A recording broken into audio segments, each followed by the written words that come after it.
कहते हैं कि जिस घर में मां लक्ष्मी की कथा श्रद्धा और विश्वास के साथ सुनी जाती है, वहां धन केवल आता ही नहीं बल्कि स्थिर होकर निवास भी करता है। यह कथा केवल धन की कथा नहीं है, यह धैर्य की साधना है, विश्वास की परीक्षा है और मां लक्ष्मी की करुणा से भरी एक दिव्य अनुभूति है। दर्शक बंधु, आज की इस अलौकिक कथा में आप जानेंगे कि कैसे एक साधारण मनुष्य अभाव, अपमान और निरंतर संघर्ष के अंधकार में भी मां लक्ष्मी पर अडिग विश्वास बनाए रखता है और वही विश्वास एक दिन उसके जीवन को समृद्धि, सम्मान और संतुलन से भर देता है। यह कथा आपको केवल यह नहीं सिखाएगी कि मां लक्ष्मी धन कैसे देती हैं, बल्कि यह भी बताएगी कि वे अपने भक्त की परीक्षा कैसे लेती हैं, कैसे अहंकार को धीरे धीरे दूर करती हैं और कैसे एक छोटी सी सच्ची भक्ति को भी अनंत कृपा और असीम वरदान में बदल देती हैं। इसलिए दर्शक बंधु, कथा आरंभ करने से पहले यदि आपके हृदय में मां लक्ष्मी के प्रति श्रद्धा, विश्वास और कृतज्ञता का भाव है, तो कृपया इस सनातनी कथा चैनल को लाइक, सब्सक्राइब और बेल आइकन अवश्य दबाएं, ताकि मां लक्ष्मी की कृपा आपके जीवन में भी निरंतर प्रवाहित होती रहे। अब मन को शांत कीजिए, लोभ, भय और संशय को त्याग दीजिए, हृदय में विश्वास का दीप प्रज्वलित कीजिए और तैयार हो जाइए एक ऐसी दिव्य यात्रा के लिए जहां हर शब्द में मां लक्ष्मी का आशीर्वाद, हर भाव में करुणा और हर क्षण में समृद्धि की पावन ऊर्जा प्रवाहित होती है। चलिए आरंभ करते हैं मां लक्ष्मी की यह पवित्र, अद्भुत और जीवन को नई दिशा देने वाली कथा। उस रात आकाश असामान्य रूप से स्थिर था, जैसे समय ने स्वयं सांस रोक ली हो। हवाएं थीं पर चल नहीं रही थीं, तारे थे पर टिमटिमा नहीं रहे थे। उसी रात अयोध्या से बहुत दूर एक छोटे से नगर के बाहरी छोर पर बसे एक मिट्टी के घर में दीपक की लौ अचानक कांप उठी, बिना हवा के, बिना किसी कारण। घर के भीतर बैठा वह व्यक्ति जिसने जीवन में कभी किसी चमत्कार की अपेक्षा नहीं की थी, अनायास ही कांप गया।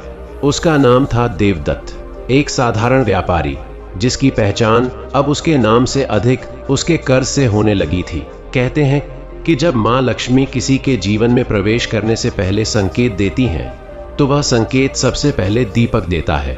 उस रात दीपक का कांपना कोई साधारण घटना नहीं थी, पर देवदत्त यह नहीं जानता था। वह तो बस अपने हाथों में पकड़ी तांबे की थाली को देख रहा था, जिसमें गिने चुने सिक्के रखे थे, इतने कम कि उन्हें गिनने में भी लज्जा आती थी। उसी क्षण उसकी पत्नी सुलक्षणा ने धीमे स्वर में कहा, आज फिर हिसाब नहीं बैठा। और देवदत्त ने बिना ऊपर देखे उत्तर दिया, हिसाब अब बैठने से रहा, लगता है भाग्य ही खड़ा नहीं होता। देवदत्त कभी ऐसा नहीं था। कभी वह नगर का सम्मानित व्यापारी हुआ करता था, जिसकी दुकान पर सुबह से संध्या तक भीड़ लगी रहती थी। उसके शब्दों में आत्मविश्वास होता था और उसके कदमों में दृढ़ता। पर समय जब करवट लेता है तो सबसे पहले मनुष्य की जड़ों पर प्रहार करता है। एक गलत सौदा, फिर दूसरा, फिर अकाल, फिर बीमारी, और देखते देखते वह व्यक्ति जो दूसरों को उधार दिया करता था, स्वयं उधार का पर्याय बन गया। देवदत्त ने बहुत कोशिश की कि वह अपने भीतर की आस्था को जीवित रखे। हर शुक्रवार मां लक्ष्मी के मंदिर जाना, हर अमावस्या को दीपदान करना, हर पर्व पर दान, सब कुछ किया उसने। पर जब लगातार विफलता हाथ लगती है तो मनुष्य की भक्ति भी थकने लगती है। सुलक्षणा यह सब देखती थी, पर कहती कुछ नहीं थी। उसे लगता था कि देवदत्त का मौन उसके शब्दों से अधिक भारी है। उस रात जब दोनों चुपचाप बैठे थे, तभी बाहर से एक भिक्षुक की आवाज आई, मां के नाम पर कुछ दे दो। आवाज में कोई आग्रह नहीं था, बस एक अजीब सी शांति थी। देवदत्त ने अनसुना करना चाहा, पर जाने क्यों उसका मन नहीं माना। उसने थाली में पड़े आखिरी 2 सिक्के उठाए और बाहर चला गया। भिक्षुक का चेहरा सामान्य नहीं था, न वह वृद्ध था न युवा। उसकी आयु जैसे ठहरी हुई थी। आंखों में कोई याचना नहीं, बल्कि एक गहरी प्रतीक्षा थी, मानो वह देवदत्त का ही इंतजार कर रहा हो। देवदत्त ने बिना कुछ कहे सिक्के उसके हाथ में रख दिए। भिक्षुक ने सिक्कों को देखा नहीं, बल्कि देवदत्त के चेहरे को देखा, सीधे उसकी आंखों में। उस दृष्टि में ऐसा कुछ था जिसने देवदत्त को असहज कर दिया। फिर भिक्षुक बोला, जब घर में अंतिम दीपक कांपे तब समझ लेना कि माँ की परीक्षा आरंभ हो चुकी है। यह कहकर वह भिक्षुक मुड़ गया और अंधेरे में विलीन हो गया। देवदत्त कुछ क्षण वहीं खड़ा रहा। उसे यह सब एक भ्रम जैसा लगा, पर भीतर कहीं कुछ हिल गया था। वह लौटकर अंदर आया, पर सुलक्षणा ने उसके चेहरे को देखते ही पूछ लिया, किसने कुछ कहा? देवदत्त ने उत्तर नहीं दिया। वह स्वयं नहीं समझ पा रहा था कि उसने क्या सुना है और क्या महसूस किया है। उस रात पहली बार उसने मां लक्ष्मी से कुछ मांगा नहीं, बस इतना कहा, यदि मेरी भक्ति में कोई कमी है तो मुझे बता दो। अगली सुबह नगर में एक विचित्र चर्चा फैल गई। कहा जा रहा था कि नगर के प्राचीन लक्ष्मी मंदिर में वर्षों बाद रात के समय दीप अपने आप जल उठे। पुजारी ने शपथ लेकर कहा कि उसने किसी को प्रवेश करते नहीं देखा, पर जब वह प्रातः पहुंचा तो गर्भगृह में 100 दीप प्रज्वलित थे, बिना तेल कम हुए। देवदत्त ने यह बात सुनी, पर उसने ध्यान नहीं दिया। उसके लिए तो हर सुबह अब संघर्ष का दूसरा नाम थी। दुकान पर ग्राहक कम थे, उधार अधिक। उसी दिन एक साहूकार आया और स्पष्ट शब्दों में चेतावनी दे गया, अगले पूर्णिमा तक हिसाब चुकाओ, वरना दुकान गिरवी रखनी होगी। देवदत्त भीतर से टूट गया, पर बाहर से शांत रहा। उसने उस शाम मंदिर जाने का निश्चय किया, न किसी आशा से न किसी मांग से, बस इसलिए कि शायद वहां जाकर उसका मन हल्का हो जाए। मंदिर में प्रवेश करते ही उसे वही शांति महसूस हुई जो उसने भिक्षुक की आवाज में सुनी थी। उसने देखा कि गर्भगृह के सामने एक स्त्री खड़ी थी, साधारण वेश, शांत मुख और आंखों में असीम करुणा। देवदत्त ने उसे पहले कभी नहीं देखा था, पर जाने क्यों उसे लगा कि वह उसे जानता है। वह स्त्री कुछ नहीं बोली, बस मुस्कुराई। देवदत्त ने सिर झुकाकर प्रणाम किया। जब उसने ऊपर देखा तो स्त्री वहां नहीं थी। पुजारी से पूछने पर उसने कहा, यहां तो अभी कोई नहीं आई थी। देवदत्त का हृदय जोर से धड़कने लगा। क्या यह सब संकेत हैं? क्या मां लक्ष्मी सच में उसकी परीक्षा ले रही हैं? या यह उसका थका हुआ मन है जो अब कल्पनाओं का सहारा लेने लगा है? वह घर लौटा, पर उस रात नींद नहीं आई। उसे बार बार वही स्त्री दिखाई देती रही, मुस्कुराती हुई, मौन में बहुत कुछ कहती हुई। सुलक्षणा ने देखा कि देवदत्त करवटें बदल रहा है।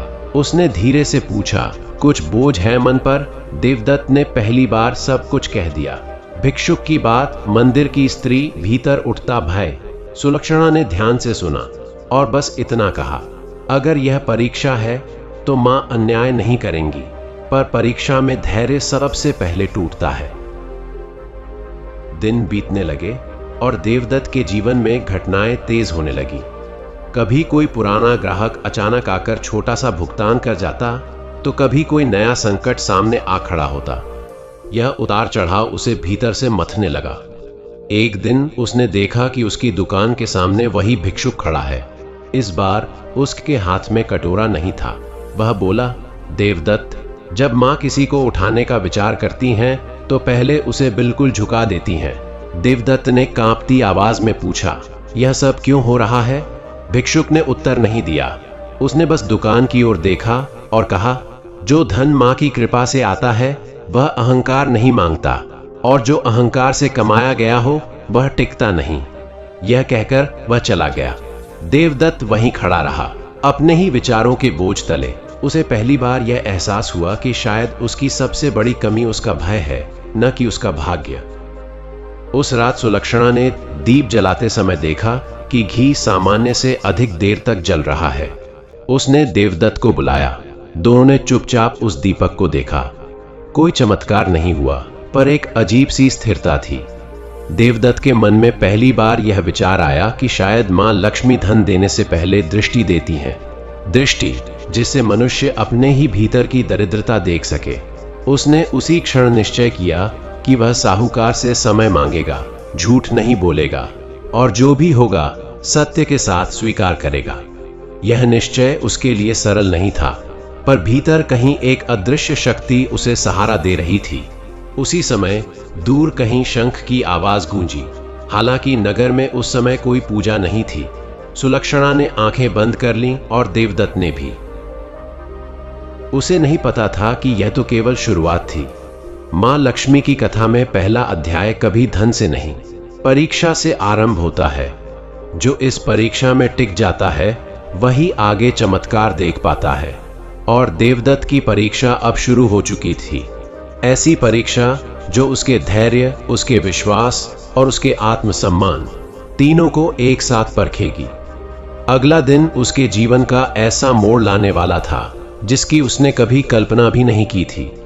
अगली सुबह देवदत्त जब सोकर उठा तो उसके भीतर एक अजीब सी स्पष्टता थी, जैसे मन पर जमी धुंध रात में ही किसी अदृश्य हाथ ने हटा दी हो।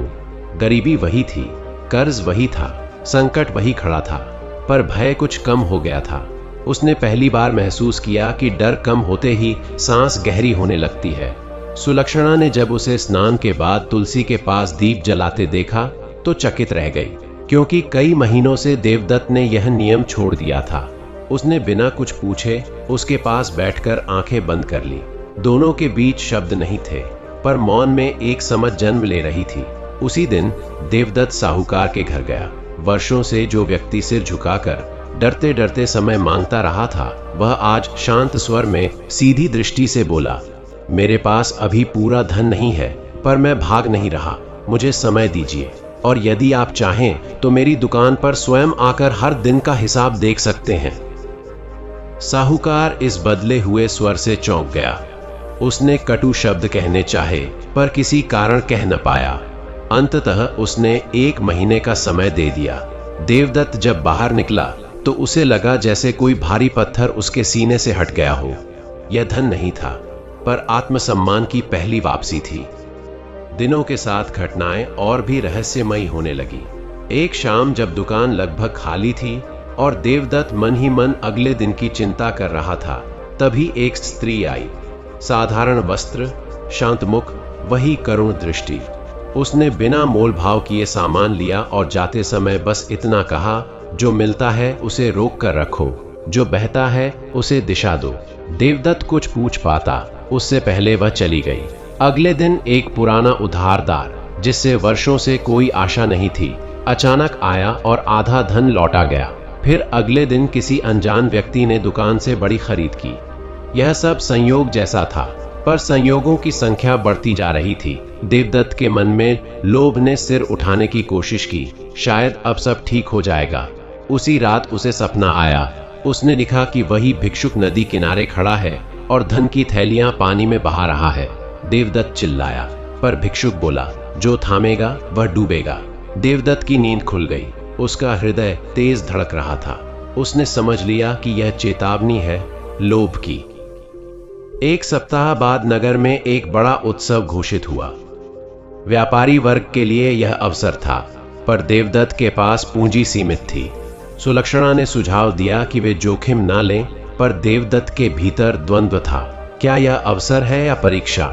उसी शाम वह मंदिर गया। वहां वही स्त्री फिर दिखी। इस बार उसने सीधे कहा, परीक्षा में प्रश्न बदलते हैं, उत्तर नहीं। देवदत्त समझ गया।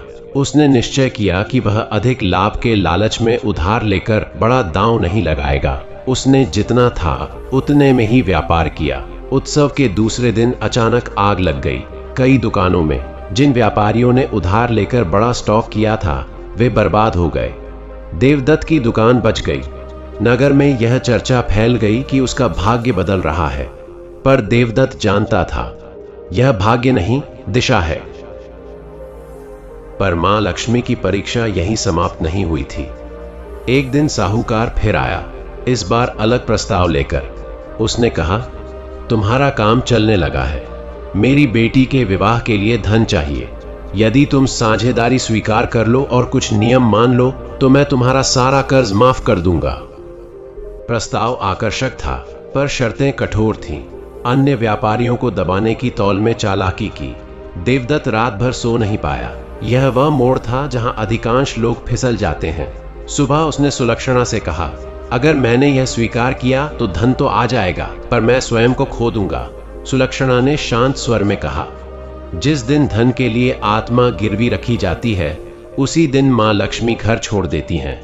देवदत्त ने प्रस्ताव ठुकरा दिया। साहूकार क्रोधित हुआ और धमकी देकर चला गया।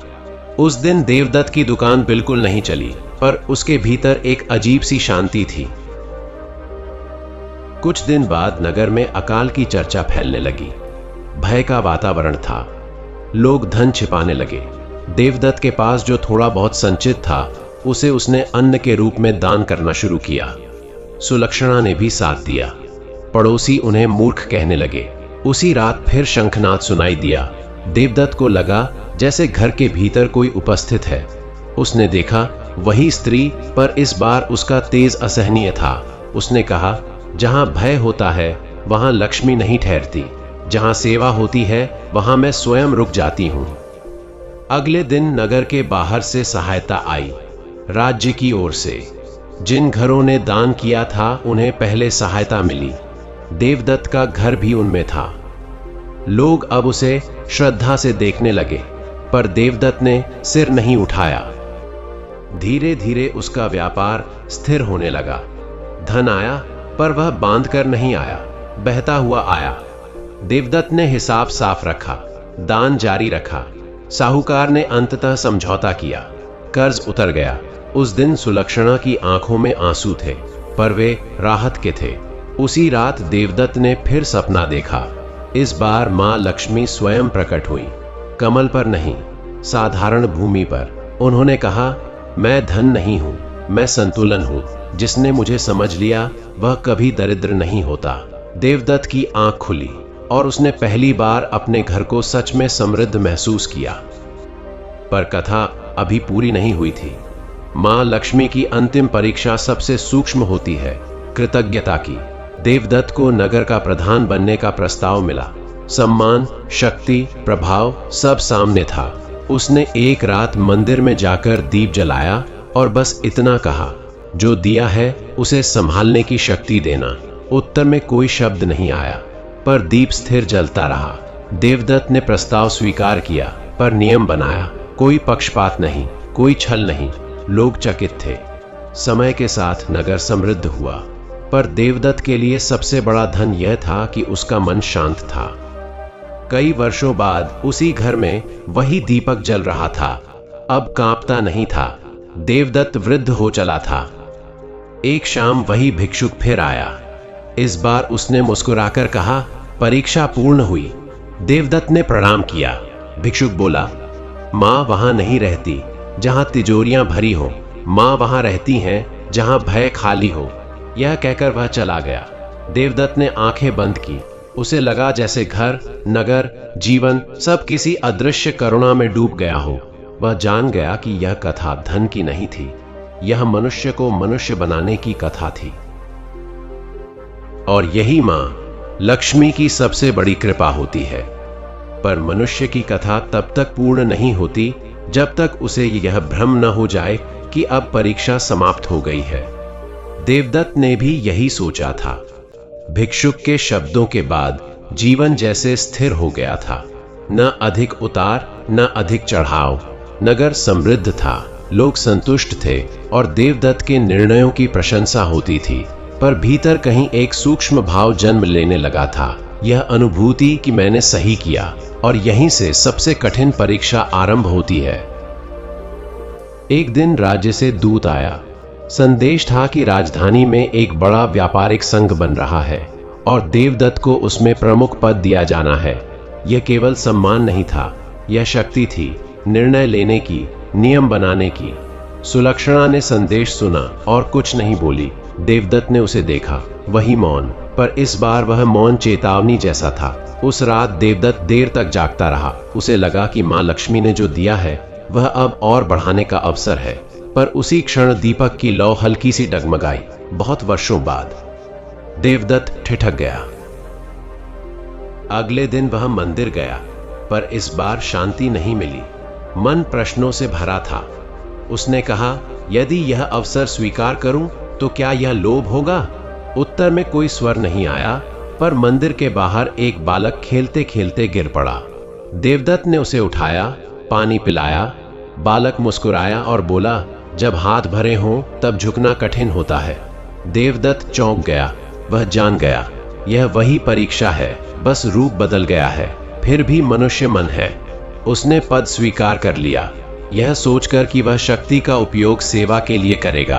प्रारंभ में सब वैसा ही हुआ, नियम बने, व्यापार सुधरा, पर धीरे धीरे निर्णयों में कठोरता आने लगी। वह स्वयं को सही ठहराता रहा, पर भीतर कहीं एक रेखा पार हो रही थी। उसी समय नगर के बाहरी क्षेत्र में एक छोटा व्यापारी आया। नाम था माधव। उसने शिकायत की कि नए नियम उसके जैसे छोटे लोगों के लिए घातक हैं। देवदत्त ने उसे सुना, पर पहली बार उसका मन द्रवित नहीं हुआ। उसने नियमों का हवाला देकर उसे लौटा दिया। उसी रात देवदत्त ने सपना देखा। उसने देखा कि वही स्त्री मां लक्ष्मी खड़ी है, पर इस बार उनके हाथ खाली थे। उन्होंने कहा, जब मैं आई थी तब तुम खाली थे, अब तुम भरे हो, इसलिए मैं रुक नहीं पा रही। देवदत्त की नींद खुल गई। उसका हृदय बैठने लगा। अगले दिन उसे समाचार मिला कि माधव ने आत्महत्या कर ली है। नगर में शोक फैल गया। देवदत्त के भीतर कुछ टूट गया। उसने पहली बार महसूस किया कि नियमों के पीछे छिपकर किया गया अन्याय भी पाप ही होता है। उसने उसी दिन पद त्यागने का निर्णय लिया। लोग चकित थे। कुछ ने उसे मूर्ख कहा, कुछ ने संत। देवदत्त ने किसी को उत्तर नहीं दिया। वह सीधे माधव के घर गया। उसकी पत्नी और बच्चे रो रहे थे। देवदत्त ने वहां बैठकर कुछ नहीं कहा, बस रोया। उस क्षण उसने भीतर से मां लक्ष्मी को जाते हुए महसूस किया, और उसी क्षण उसने उन्हें वापस बुलाने का साहस भी किया, न शब्दों से, कर्म से। उसने माधव के परिवार की जिम्मेदारी ली, पर दान के रूप में नहीं, अधिकार के रूप में। यह सरल नहीं था। लोगों ने प्रश्न उठाए, पर देवदत्त शांत रहा। समय बीता। नगर ने नया प्रधान चुना। देवदत्त फिर साधारण व्यापारी बन गया। धन कम हुआ, पर मन हल्का हो गया। एक रात फिर शंखनाद हुआ। सुलक्षणा ने मुस्कुराकर दीप जलाया। इस बार लौ स्थिर थी, पहले से अधिक उज्जवल। वही भिक्षुक आया। उसने कहा, अब तुमने वह दे दिया जो सबसे कठिन था, अहंकार। देवदत्त ने सिर झुका दिया। भिक्षुक बोला, अब जो मिलेगा वह परीक्षा नहीं होगा, वह प्रसाद होगा। और सचमुच अब जो आया वह बिना संघर्ष के आया। व्यापार फिर फला फूला, पर इस बार देवदत्त ने स्वयं को केंद्र नहीं बनाया। उसने अन्य व्यापारियों को आगे बढ़ाया। नगर में संतुलन आया। लोग कहते थे, यह नगर मां लक्ष्मी की छाया में है, पर देवदत्त जानता था कि यह छाया धन से नहीं, दृष्टि से बनी है। सुलक्षणा अब अधिक बोलती थी। वह कहती, अब तुम्हारी आंखों में भय नहीं, कृतज्ञता है। देवदत्त मुस्कुरा देता। एक दिन एक बालिका आई, माधव की बेटी। उसने पूछा, क्या मां लक्ष्मी सच में आती हैं? देवदत्त ने कहा, हां, पर वे वहां नहीं आती जहां लोग उन्हें बुलाते हैं। वे वहां आती हैं जहां लोग उन्हें समझ लेते हैं। बालिका मुस्कुराई। उसी क्षण देवदत्त ने देखा, वह स्त्री दूर खड़ी थी।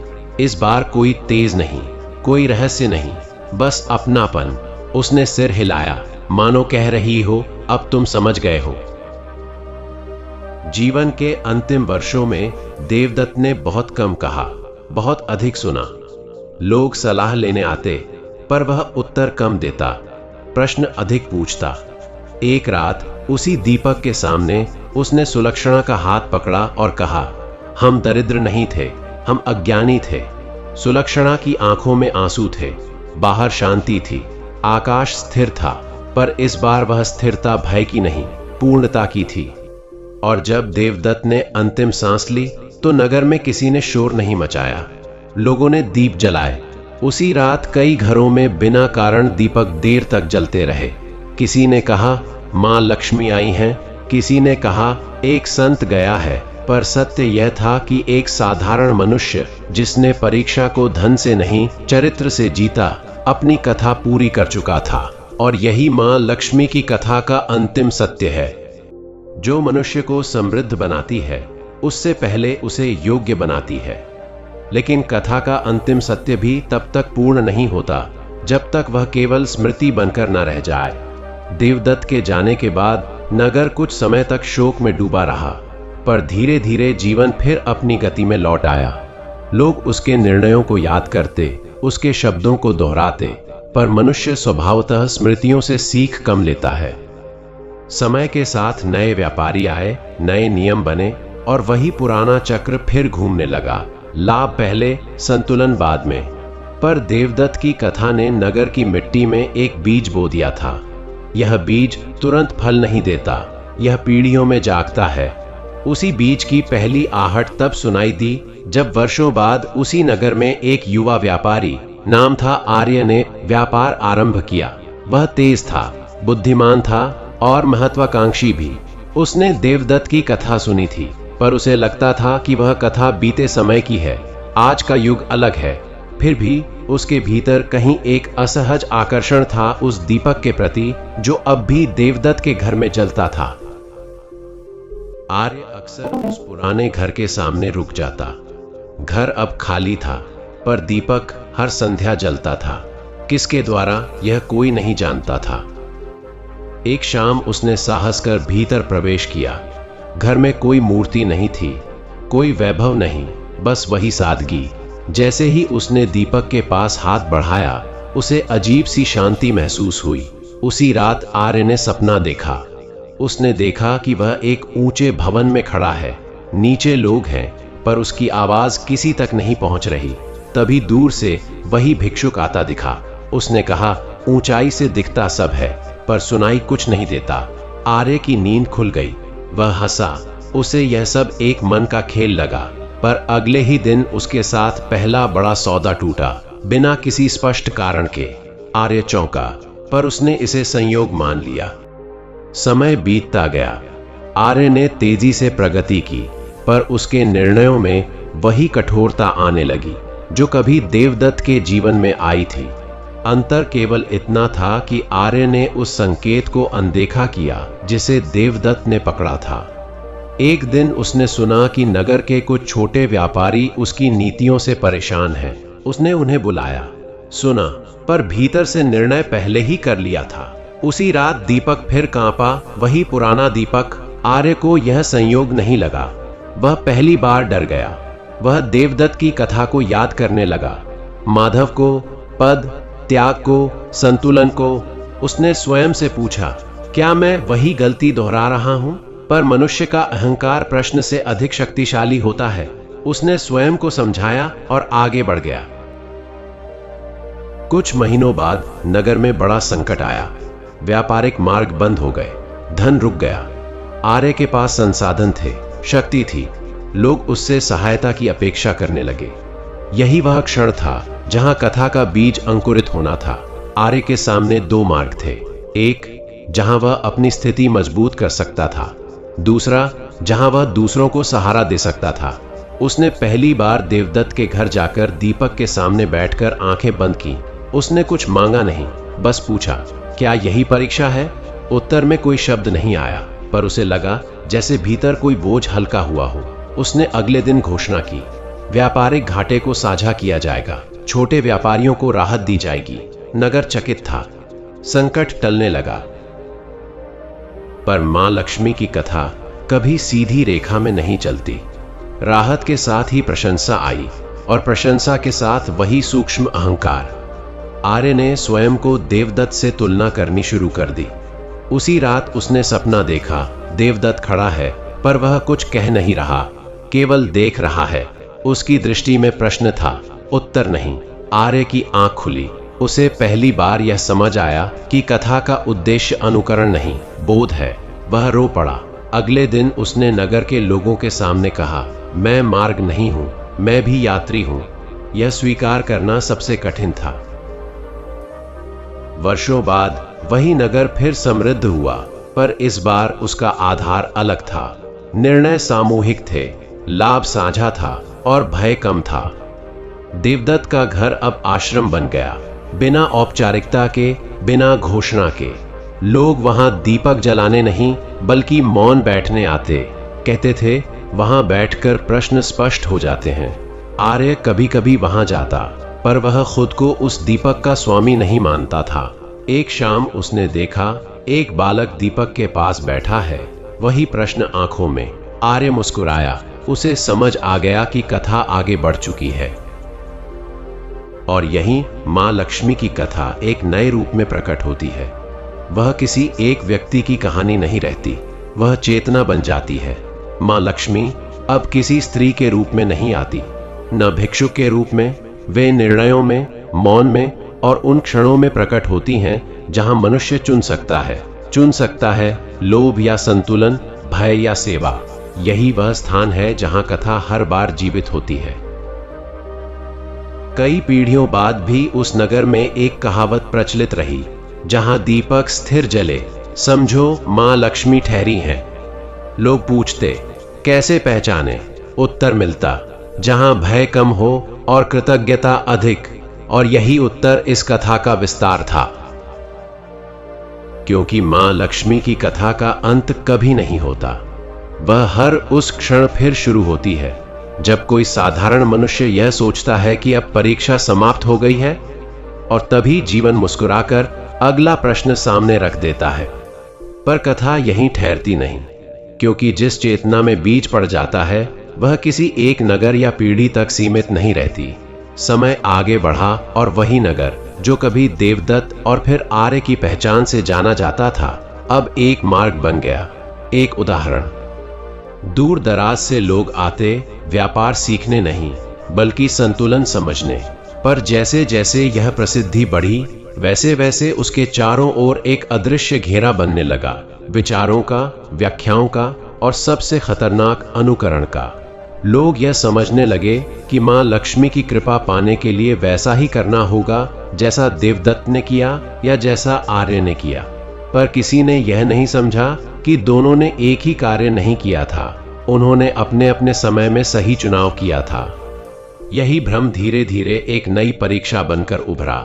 आश्रम में अब मौन के साथ साथ अपेक्षाएं भी आने लगी। लोग प्रश्न नहीं, समाधान मांगने लगे। आर्य यह सब देख रहा था, पर भीतर से असहज था। उसे लगने लगा कि कहीं यह स्थान भी वही न बन जाए जिससे देवदत्त जीवन भर बचता रहा। इसी असहजता के बीच एक दिन एक वृद्ध स्त्री आई। उसका चेहरा साधारण था, वस्त्र पुराने, पर आंखों में अजीब सी स्थिरता थी। वह आश्रम में आई, दीपक के सामने बैठी और घंटों कुछ नहीं बोली। लोग उसके चारों ओर से आते जाते रहे, पर वह स्थिर रही। अंत में आर्य स्वयं उसके पास आया और बोला, माता, आप कुछ चाहती हैं? स्त्री ने उसकी ओर देखा और बहुत शांत स्वर में बोली, मैं कुछ चाहने नहीं आई, मैं देखने आई हूं कि दीपक अभी भी जल रहा है या केवल दिख रहा है। यह वाक्य आर्य के भीतर उतर गया। उसे पहली बार यह डर लगा कि कहीं दीपक केवल परंपरा न बन गया हो। उसी रात उसने सपना देखा, दीपक बहुत बड़ा हो गया है, उसकी लौ सब कुछ जला रही है। वह घबराकर उठा। उसे समझ आ गया कि संतुलन का सबसे बड़ा शत्रु अति होती है, चाहे वह भक्ति की हो या त्याग की। अगले दिन आर्य ने एक निर्णय लिया जो किसी को समझ नहीं आया। उसने आश्रम की सारी गतिविधियां बंद कर दी। न प्रवचन, न सभा, न कोई आयोजन, केवल दीपक और मौन। लोगों में असंतोष फैल गया। कुछ ने कहा यह अहंकार है, कुछ ने कहा यह पतन है, पर आर्य ने कोई उत्तर नहीं दिया। वह जानता था कि यदि मां लक्ष्मी यहां ठहरेंगी तो स्पष्टीकरण से नहीं, पात्रता से ठहरेंगी। कुछ समय बाद लोग आना बंद करने लगे। आश्रम फिर खाली हो गया, ठीक वैसे ही जैसे देवदत्त के जाने के बाद उसका घर था। एक शाम वही बालक जो पहले भी आया था फिर आया। उसने पूछा, अब यहां कोई क्यों नहीं आता? आर्य ने उत्तर दिया, क्योंकि यहां अब कुछ पाने को नहीं है। बालक मुस्कुराया और बोला, तब तो मां लक्ष्मी आएंगी। आर्य की आंखें भर आईं। समय ने एक और करवट ली। आर्य वृद्ध हो चला था। नगर अब नए हाथों में था। पर आश्चर्य की बात यह थी कि व्यापार में उतार चढ़ाव होते हुए भी वह क्रूर नहीं हुआ। लोग गिरते फिर उठते, पर आत्महत्या की खबरें नहीं आती थीं। भय कम था। यही वह सूक्ष्म संकेत था जो बताता है कि कथा जीवित है। एक रात जब आर्य को लगा कि उसका अंत निकट है, उसने दीपक के सामने बैठकर पहली बार देवदत्त को नहीं, स्वयं को देखा, अपने सारे निर्णयों के साथ, सही गलत दोनों के साथ। उसी क्षण उसे लगा जैसे किसी ने उसके कंधे पर हाथ रखा हो। कोई स्वर नहीं था, पर एक भाव था, स्वीकृति का। वह मुस्कुराया। उसने उस रात शांति से आंखें मूंद लीं। आर्य के बाद कोई उत्तराधिकारी घोषित नहीं हुआ। आश्रम वैसे ही रहा, खुला पर रिक्त। लोग कभी कभी आते, दीपक देखते और चले जाते। धीरे धीरे वह स्थान मानचित्र से नहीं, मन से जुड़ गया। पर कथा की अगली कड़ी किसी नगर में नहीं, एक साधारण घर में शुरू हुई। दूर किसी गांव में एक स्त्री थी, नाम था सावित्री। वह न व्यापारी थी न साधिका, वह बस अपने परिवार का भरण पोषण करती थी। पर उसके जीवन में एक बात अलग थी, वह निर्णय लेते समय रुकती थी, क्षण भर रुकती थी। और वही क्षण मां लक्ष्मी का द्वार होता है। जब उसके पति को रिश्वत से जुड़ा एक अवसर मिला, उसने कहा थोड़ा सोच लेते हैं। जब उसके बेटे ने छल से आगे बढ़ने की बात कही, उसने कहा क्या यह तुम्हें हल्का करेगा या भारी। उससे देवदत्त या आर्य की कथा नहीं पता थी, पर बीज वहां भी जाग चुका था। एक रात सावित्री ने सपना देखा। उसने देखा कि बहुत सारे दीपक जल रहे हैं, पर सबकी लौ अलग अलग है। कोई तेज, कोई मंद, कोई कांपती हुई। तभी एक स्वर आया, लौ का आकार मत देखो, उसकी स्थिरता देखो। वह जागी तो उसका मन अजीब सी शांति से भरा था। अगले दिन उसने अपने घर में एक छोटा सा दीपक जलाया, बिना किसी पूजा के, बिना किसी संकल्प के, बस एक स्मरण के रूप में। धीरे धीरे उसके घर में निर्णय बदलने लगे। धन बहुत नहीं बढ़ा, पर कमी का भय समाप्त हो गया। यही वह स्थान था जहां मां लक्ष्मी बिना नाम के, बिना रूप के ठहरती हैं। और यही कथा अपने सबसे गहरे सत्य को छूती है। मां लक्ष्मी किसी को धन नहीं देती, वे दृष्टि देती हैं। धन तो उसी दृष्टि का परिणाम है। जहां दृष्टि सही होती है वहां समृद्धि ठहरती है, और जहां दृष्टि विकृत होती है वहां समृद्धि भी बोझ बन जाती है। देवदत्त ने यह समझा, आर्य ने इसे सीखा, सावित्री ने इसे जिया। यही क्रम है, समझना, सीखना और जीना। हर पीढ़ी में यह क्रम अलग व्यक्ति के माध्यम से आगे बढ़ता है, इसलिए कथा कभी समाप्त नहीं होती। आज भी कहीं न कहीं कोई साधारण मनुष्य यह सोच रहा है कि अब उसकी परीक्षा समाप्त हो गई है, और ठीक उसी क्षण जीवन एक नया विकल्प सामने रख देता है, थोड़ा आसान, थोड़ा आकर्षक और थोड़ा असंतुलित। वही क्षण मां लक्ष्मी का प्रवेश द्वार है।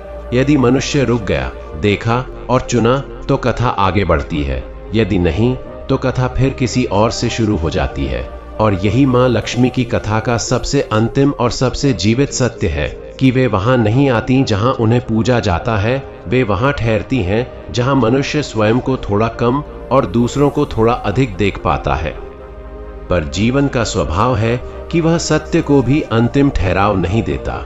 जिस क्षण मनुष्य किसी निष्कर्ष पर पहुंचता है, उसी क्षण समय उसे आगे धकेल देता है। सावित्री के घर में जलता वह छोटा सा दीपक कोई चमत्कार नहीं बना, न ही कोई चर्चा का विषय, पर उसी दीपक की लौ ने उसके बच्चों के भीतर एक नई दृष्टि रोप दी। वे बड़े हुए तो उनके लिए सफलता का अर्थ केवल आगे निकलना नहीं था, बल्कि साथ निभाना था। यही वह परिवर्तन था जो शोर नहीं करता, पर जड़ों में उतर जाता है। गांव के लोग कहते थे, इस घर में झगड़े कम हैं। कोई नहीं जानता था कि यह मां लक्ष्मी की सबसे सूक्ष्म उपस्थिति का संकेत है, क्योंकि जहां संघर्ष कम होता है वहां धन नहीं पर शांति ठहरती है, और शांति ही वह भूमि है जिसमें समृद्धि टिक पाती है। समय के साथ वह गांव भी बदला, सड़कें बनी, बाजार आए, और वही पुराना द्वंद्व फिर सिर उठाने लगा। तेज बढ़ने की होड़, अधिक पाने की बेचैनी। सावित्री के बड़े बेटे को शहर से नौकरी का प्रस्ताव मिला। शर्तें आसान नहीं थीं, पर लाभ बहुत था। उसने मां से पूछा। सावित्री ने कोई उपदेश नहीं दिया, कोई कथा नहीं सुनाई, बस इतना कहा, जो तुम्हें भीतर से संकुचित करे, वह चाहे कितना भी बड़ा दिखे, उसे पहचान लेना। बेटा शहर गया, पर कुछ ही महीनों में लौट आया। उसने कहा, वहां सब कुछ था, पर सांस लेने की जगह नहीं थी। सावित्री ने कुछ नहीं कहा, बस दीपक के पास बैठ गई। उस क्षण बेटे ने समझा, मां लक्ष्मी लौटने को नहीं कहती, वे ठहरने का कारण देती हैं। इसी बीच नगर में जो कभी देवदत्त और आर्य की भूमि था, एक नया वर्ग उभर रहा था, शिक्षित, सक्षम पर अधीर। वे पुरानी कथाओं को सम्मान तो देते थे, पर उन्हें अप्रासंगिक मानते थे। उनके लिए संतुलन एक धीमी प्रक्रिया थी और वे तेज थे, पर तेजी की अपनी कीमत होती है। कुछ ही वर्षों में नगर में तनाव बढ़ने लगा। विवाद छोटे छोटे थे पर लगातार थे। लोग समृद्ध थे फिर भी असंतुष्ट। उसी समय नगर परिषद ने निर्णय लिया, पुराने आश्रम को एक प्रेरणा केंद्र बनाया जाए। उद्देश्य अच्छा था, पर भावना में वही पुरानी भूल छिपी थी।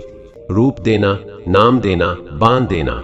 निर्माण शुरू हुआ, पर अजीब बात यह थी कि काम बार बार रुक जाता।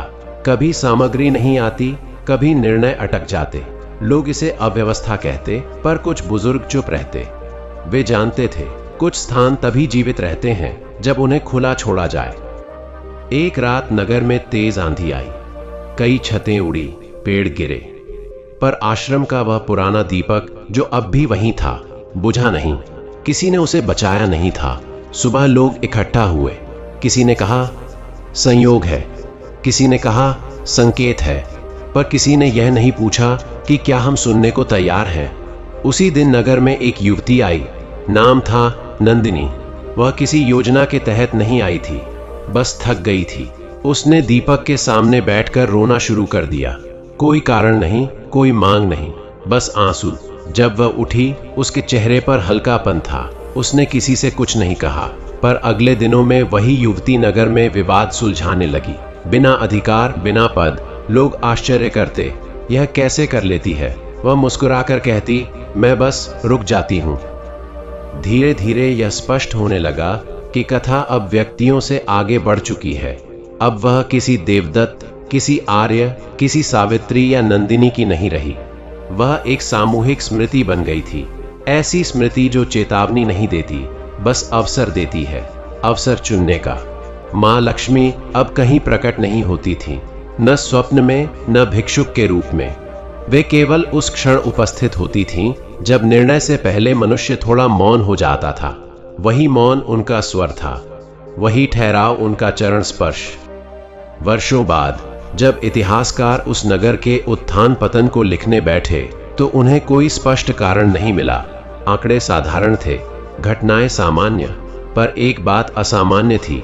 लोग गिरकर पूरी तरह टूटते नहीं थे, कोई अदृश्य संतुलन उन्हें थाम लेता था। इतिहासकार ने लिखा, यह नगर किसी सिद्धांत पर नहीं, किसी दृष्टि पर टिका है, पर वह यह नहीं जानता था कि यह दृष्टि किसी ग्रंथ में नहीं, एक दीपक की स्थिर लौ में जन्मी थी। और इसी तरह अलग अलग स्थानों पर, अलग अलग रूपों में यह कथा आगे बढ़ती रही। कहीं एक शिक्षक के निर्णय में, कहीं एक किसान की प्रतीक्षा में, कहीं एक व्यापारी के त्याग में।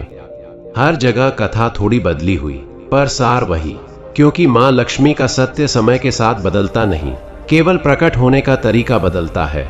जहाँ मनुष्य यह समझ लेता है कि समृद्धि कोई वस्तु नहीं, एक परिणाम है, वहाँ कथा पूर्ण नहीं होती, बल्कि और गहरी हो जाती है।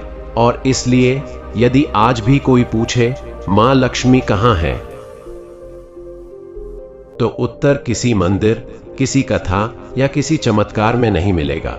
उत्तर उस क्षण में मिलेगा जब मनुष्य के पास अवसर हो और वह उसे केवल अपने लिए नहीं, बल्कि संतुलन के लिए चुन ले। क्योंकि उसी क्षण, बिना किसी घोषणा के, माँ लक्ष्मी वहां ठहर जाती हैं। पर मनुष्य की चेतना भी नदी की तरह है, कुछ दूर शांत बहती है, फिर अचानक किसी मोड़ पर उफान ले लेती है। जिस संतुलन ने नगर को थाम रखा था, वही संतुलन एक दिन चुनौती के सामने खड़ा हुआ। समय बदला, पीढ़ियां बदली, और अब संकट किसी बाहरी आक्रमण या प्राकृतिक आपदा का नहीं था, बल्कि विचारों का था।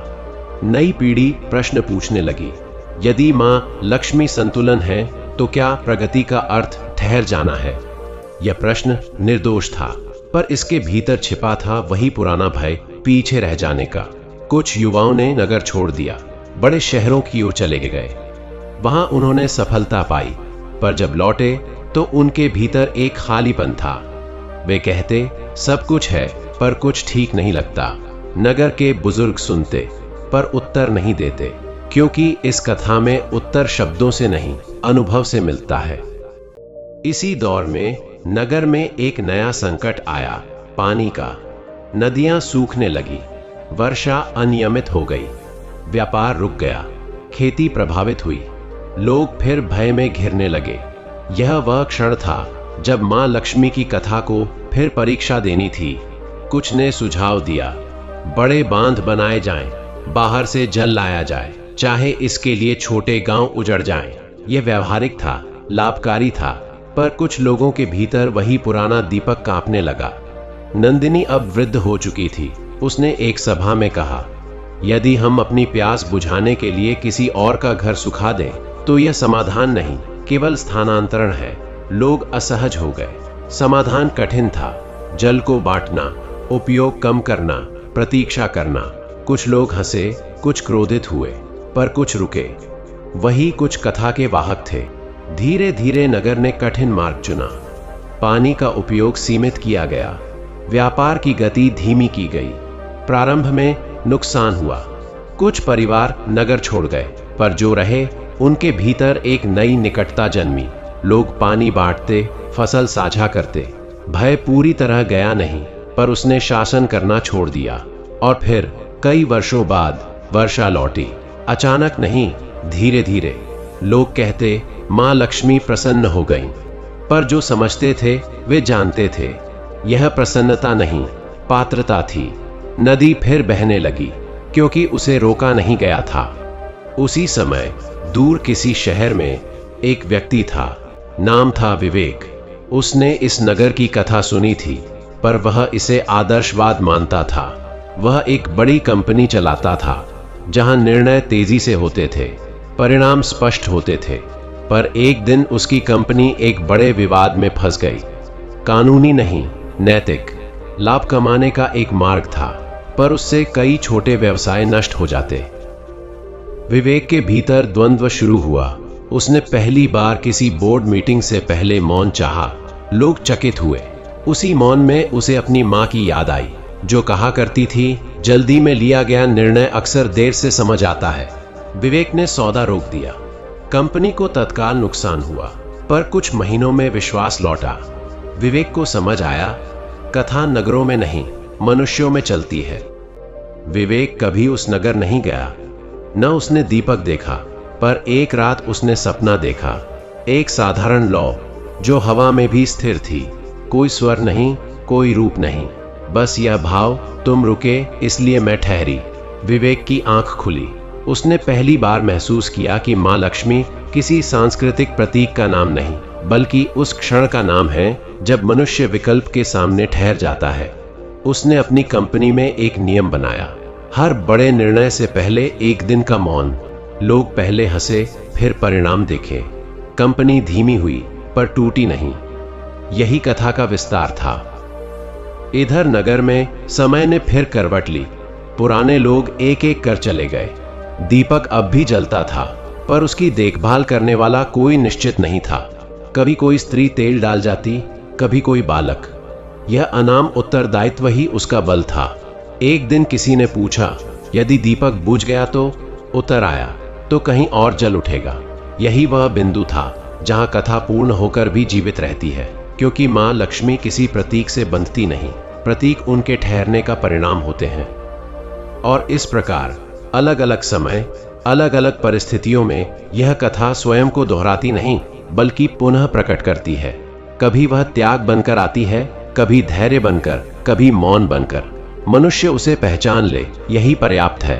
पहचान न पाए तो भी जीवन उसे फिर अवसर देता है, क्योंकि मां लक्ष्मी दंड नहीं देती, वे प्रतीक्षा करती हैं उस क्षण की जब मनुष्य स्वयं को केंद्र से हटाकर संतुलन को केंद्र में रख दे।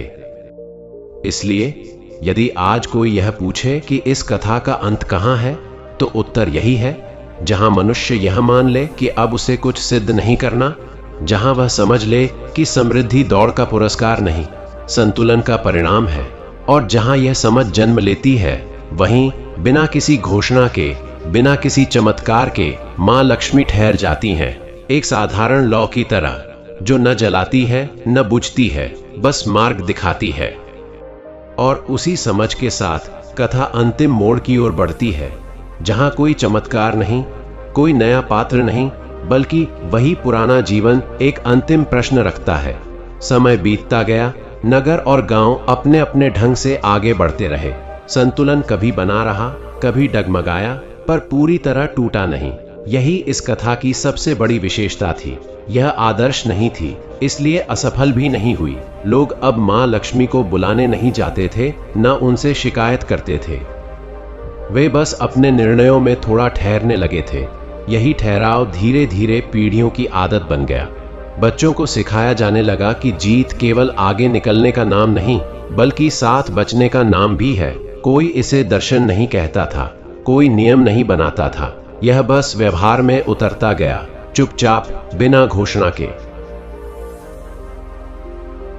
पर अंतिम परीक्षा हमेशा सबसे साधारण रूप में आती है। एक समय ऐसा आया जब पूरे क्षेत्र में तेज आर्थिक उछाल दिखा। बाहर की कंपनियां आईं, बड़े प्रस्ताव आए, सुविधाओं के सपने दिखाए गए। यह वही क्षण था जहां सब कुछ फिर से हाथ से फिसल सकता था। कई लोगों ने लाभ चुना, कुछ ने प्रतीक्षा। नगर की सभा में इस पर चर्चा हुई, पर इस बार कोई नंदिनी नहीं थी, कोई आर्य नहीं था। लोग स्वयं बोल रहे थे, कभी डर से, कभी समझ से। अंततः निर्णय हुआ कि विकास होगा, पर अपनी गति से, अपनी शर्तों पर। कुछ प्रस्ताव ठुकराए गए, कुछ स्वीकार किए गए। बाहर वालों को यह अजीब लगा, पर भीतर वालों को पहली बार हल्कापन महसूस हुआ। यह कोई त्याग नहीं था, यह चयन था, और यही मां लक्ष्मी का वास्तविक क्षेत्र है। उसी समय सावित्री बहुत वृद्ध हो चुकी थी। उसका दीपक अब भी जलता था, पर लौ बहुत छोटी हो गई थी। एक शाम उसने अपने बच्चों और पोतों को पास बुलाया। कोई उपदेश नहीं दिया, कोई कथा नहीं सुनाई, बस इतना कहा, मैंने जीवन में बहुत कम समझाया है, पर एक बात देखी है, जब तुम सही और आसान के बीच खड़े हो तो आसान तुम्हें जल्दी बुलाता है और सही तुम्हें चुपचाप देखता है। जो चुपचाप देखे उसकी ओर एक बार अवश्य देख लेना। यह कहकर वह शांत हो गई। उसी रात वह चली गई। न कोई शोर हुआ, न कोई विशेष रस्म। पर अगले दिन कई घरों में लोगों ने निर्णय लेते समय अनायास ही रुकना महसूस किया, जैसे किसी ने भीतर से कंधे को छू दिया हो। नगर में वह पुराना दीपक एक दिन सचमुच बुझ गया। तेल खत्म हो गया था और किसी ने ध्यान नहीं दिया। लोगों ने देखा पर घबराए नहीं। किसी ने कहा अब कथा समाप्त हो गई, किसी ने कहा अब इसकी जरूरत नहीं। उसी शाम एक साधारण घर में किसी साधारण स्त्री ने बिना किसी कारण दीप जला दिया। कहीं एक किसान ने बीज बोने से पहले एक दिन रुकने का निर्णय लिया, कहीं एक व्यापारी ने तौल सही रखी जबकि कोई देख नहीं रहा था। दीपक बुझा नहीं था, उसने बस स्थान बदल लिया था। और यही वह क्षण था जहां कथा ने अंतिम रूप से स्वयं को मुक्त कर लिया, किसी स्थान, किसी पात्र, किसी प्रतीक से। वर्षों बाद जब लोग पीछे मुड़कर देखते तो उन्हें कोई महान घटना नहीं दिखती, कोई स्वर्ण युग नहीं, कोई चमत्कारी उद्धार नहीं। बस यह दिखता कि कठिन समय में लोग पूरी तरह टूटे नहीं और अच्छे समय में पूरी तरह बहके नहीं। यही संतुलन था, यही मां लक्ष्मी की मौन उपस्थिति। किसी ने इसे नाम नहीं दिया, क्योंकि नाम देने से यह बंध जाता। किसी ने इसे ग्रंथ नहीं बनाया, क्योंकि ग्रंथ बनते ही यह सिद्धांत बन जाता। यह कथा जीवित रही, क्योंकि यह अपूर्ण रही, हर पीढ़ी के लिए थोड़ी सी खुली हुई। और अंत में यह समझ गहराती गई कि मां लक्ष्मी कोई देने वाली शक्ति नहीं है, बल्कि रोकने वाली करुणा है। वह करुणा जो मनुष्य को स्वयं से ही बचा लेती है। वे उस क्षण आती हैं जब मनुष्य सब कुछ कर सकता है पर सब कुछ नहीं करता, जब उसके पास शक्ति होती है पर वह उसे संतुलन से बांध लेता है। यही कारण है कि वे शोर में नहीं मिलती, बल्कि उसी क्षण में मिलती हैं जहां मनुष्य अपने भीतर थोड़ा खाली हो जाता है। कथा यहीं समाप्त होती है, पर जीवन यहीं नहीं रुकता, क्योंकि हर सुबह किसी न किसी मन में वही प्रश्न उठता है, अब क्या चुनूं? और हर शाम वही उत्तर बिना शब्दों के सामने खड़ा होता है। यदि मनुष्य देख ले तो कथा आगे बढ़ती है, यदि न देखे तो कथा फिर कहीं और जन्म ले लेती है। यही इसकी अनंतता है, यही इसका रहस्य है। और इसलिए इस कथा का अंतिम वाक्य कोई निष्कर्ष नहीं, केवल एक स्मरण है कि मां लक्ष्मी वहां नहीं मिलती जहां मनुष्य उन्हें पाना चाहता है। वे वहां ठहरती हैं जहां मनुष्य थोड़ा रुक जाता है, जहां निर्णय से पहले एक क्षण का मौन होता है, जहां लाभ से पहले संतुलन देखा जाता है और जहां जीवन को जीत नहीं समझ की तरह जिया जाता है। यहीं कथा समाप्त होती है और यहीं से हर श्रोता के भीतर अपनी अपनी मां लक्ष्मी की कथा आरंभ हो जाती है। दर्शक बंधु, यह मां लक्ष्मी की कथा यहीं समाप्त नहीं होती, क्योंकि मां लक्ष्मी की कृपा कभी किसी एक कथा में सीमित नहीं रहती। वह तो हर उस जीवन में प्रवाहित होती है जहां निर्णय में संतुलन होता है, हृदय में कृतज्ञता बसती है और कर्म में सच्चाई दिखाई देती है। आज की इस दिव्य कथा के माध्यम से हमने यह जाना कि मां लक्ष्मी केवल धन की देवी नहीं है, वे दृष्टि और विवेक की देवी हैं, जो मनुष्य को पहले भीतर से योग्य बनाती हैं और फिर उस पर समृद्धि का भार रखती हैं। वे अपने भक्त को लोभ, भय और अहंकार की कसौटी पर परखती हैं और जब मन स्थिर होकर संतुलन को स्वीकार कर लेता है, तब कृपा स्वयं उसके जीवन में ठहर जाती है। यदि आज की इस कथा ने आपको अपने निर्णयों पर ठहरकर सोचने, धैर्य और कृतज्ञता को अपनाने तथा संतुलन के मार्ग पर चलने की प्रेरणा दी हो, तो हम आपसे विनम्र निवेदन करते हैं कि इस वीडियो को लाइक करें, सनातनी ज्ञान चैनल को सब्सक्राइब करें और बेल आइकन अवश्य दबाएं, क्योंकि कथा सुनने से दृष्टि जागती है और सही दृष्टि से ही मां लक्ष्मी का स्थायी वास संभव होता है। दर्शक बंधु, हम फिर मिलेंगे एक नई कथा, एक नए बोध और मां लक्ष्मी की कृपा से जुड़ी एक और गूढ़ व प्रेरणादायक सीख के साथ। तब तक के लिए मां लक्ष्मी आपके जीवन से भय, असंतुलन और अभाव को दूर करें, आपके घर में शांति, संतोष और समृद्धि का वास करें और आपके प्रत्येक निर्णय में सही मार्ग की ज्योति सदैव प्रज्वलित रहे। जय मां लक्ष्मी, जय सनातन धर्म, शुभ लाभ और कल्याण।